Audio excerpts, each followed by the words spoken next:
karakteristik utama kebijakan publik itu adalah dinamis. Kebijakan publik muncul atau dibuat karena didorong oleh adanya kebutuhan yang selalu berubah. Tidak ada kebijakan publik yang eksis selamanya. Kebijakan publik adalah ekspresi tentang apa yang harus dilakukan dalam rangka merespon kebutuhan yang terus berkembang atau ia dibuat dalam kerangka waktu tertentu. Kebijakan publik yang ada terus-menerus dicermati untuk menangkap.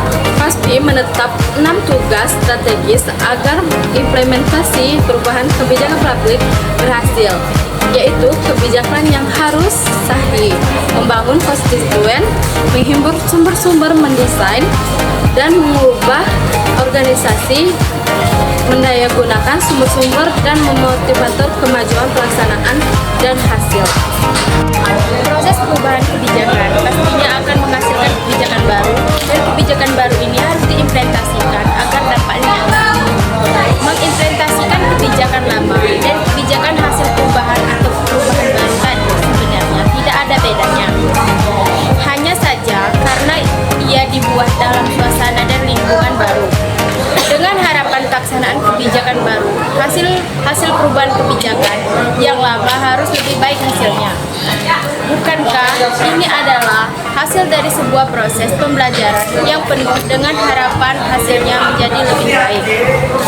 Walaupun demikian, mengingatkan sekali bahwa mengimplementasikan kebijakan, apalagi kebijakan baru itu harus berhati-hati, karena proses mengimplementasikan tetap merupakan proses sulit, kompleks dan penuh tantangan.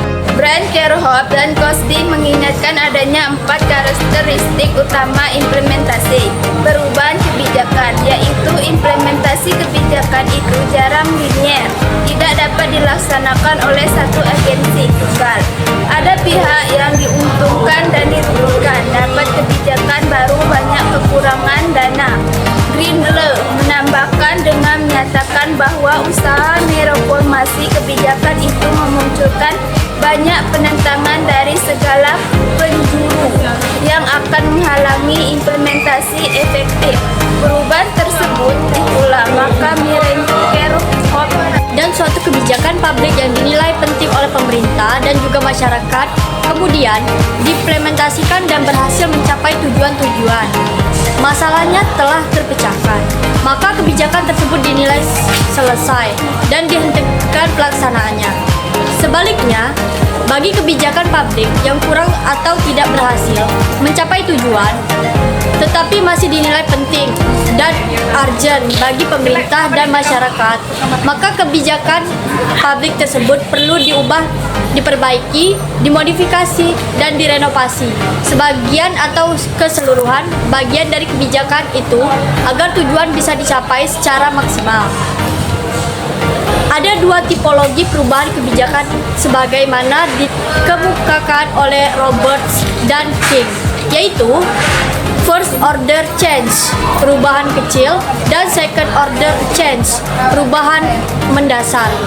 Terdapat beberapa faktor mendorong adanya perubahan kebijakan, yaitu dinamika dalam masyarakat, kebijakan keseberangan dengan status baru, masalah konstitusional, teknologi baru, temuan baru, perubahan kondisi ekonomi politik, dan hasil pemilu. Selain itu, terdapat beberapa model perubahan kebijakan, yaitu model analisis kelas, pluralis, pilihan publik, pilihan kebijakan berpusat pada negara, aktor rasional, politik, birokrasi, dan kepentingan negara. Mengimplementasikan perubahan kebijakan dengan melaksanakan kebijakan yang lain, bagaimana yang terus diuraikan babak sebelumnya. Akan tetapi, karena ini implementasi kebijakan hasil perubahan, maka pengalaman sebelumnya menjadi pembelajaran yang berharga bagi melaksanakan kebijakan dengan keberhasilan dampak negatif. Menurut Biroktif dan Cosby, untuk implementasi kebijakan tersebut mempunyai beberapa keunggulan, yaitu 1.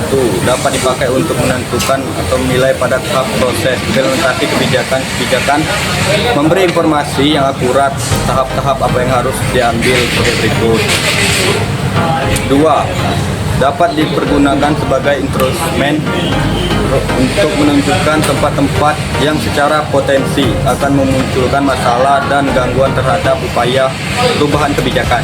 3. Dapat membantu meratakan strategi implementasi bila para pelaksanaan kebijakan sedang mengalami kesulitan dalam memperoleh sumber-sumber implementasi. Ini adalah sinyal kurang adanya dukungan yang cukup dari para pemangku kepentingan.